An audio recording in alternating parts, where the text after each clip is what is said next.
మనము ఇప్పుడు కూడా మధ్యాహ్నం కూడా ధర్నా చౌక్ వెళ్ళి ధర్నా చేసి రూమ్లో పోయి కొద్దిగా రెస్ట్ తీసుకుందాం అనే లోపు అన్న ఇక్కడికి వచ్చిరని తెలిసి మళ్ళీ ఆట మేఘాలు ఇక్కడికి రావడం జరిగింది. అయితే ఇది ఒకటి రీఇన్వెస్ట్మెంట్ అనేది ఒక గురుకుల సమస్య కాదు, టీఎస్పీఎస్సీ అందరి సమస్య. మీరు మాకు ఎంతో మందికి మేలు చేసిన వాళ్ళు అవుతారు. ఒక నెల నుంచి అనుకుంటాం మీ చుట్టూ కందిరీగ లెక్క తిరుగుతున్నారు. ఇప్పటిదాకా మేము ఎన్ని వినతులు అన్ని మేము ప్రజెంట్ చేస్తున్నాం, కానీ మీ నుంచి అయితే మాకు ఎలాంటి ఆన్సర్ లేదు.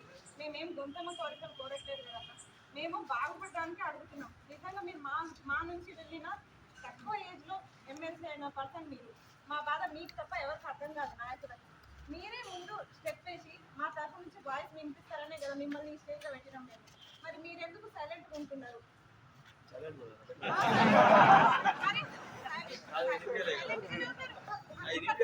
మీరు ఎంతసేపు నేను వాళ్ళకి చెప్పినా చేసినా చేతల్లో కనిపించట్లేదు అన్న.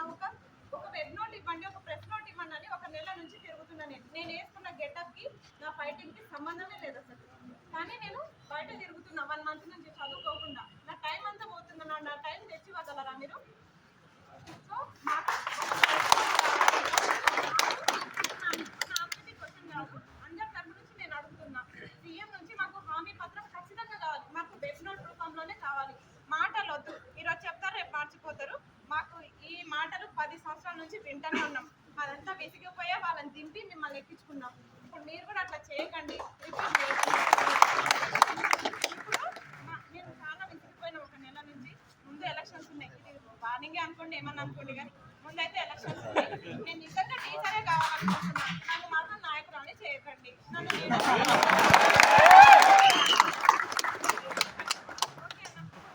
నిర్ణయం మీ సమాధానం కోసం ఎదురు చూస్తున్నాము. మీరు ఎక్కడ దొరుకుతారా, ఎక్కడ సమాధానం రాబట్టుకోవాలని నువ్వు మాట్లాడు చాలా తప్పు. నేను రాత్రి నాకు ఫోన్ చేసినావు, నేను ఫోన్ చేస్తే మళ్ళీ కాల్ వెయిటింగ్ వచ్చింది, మళ్ళీ నాకు ఫోన్ చేస్తావు, మళ్ళీ ఫోన్ చేస్తే కాల్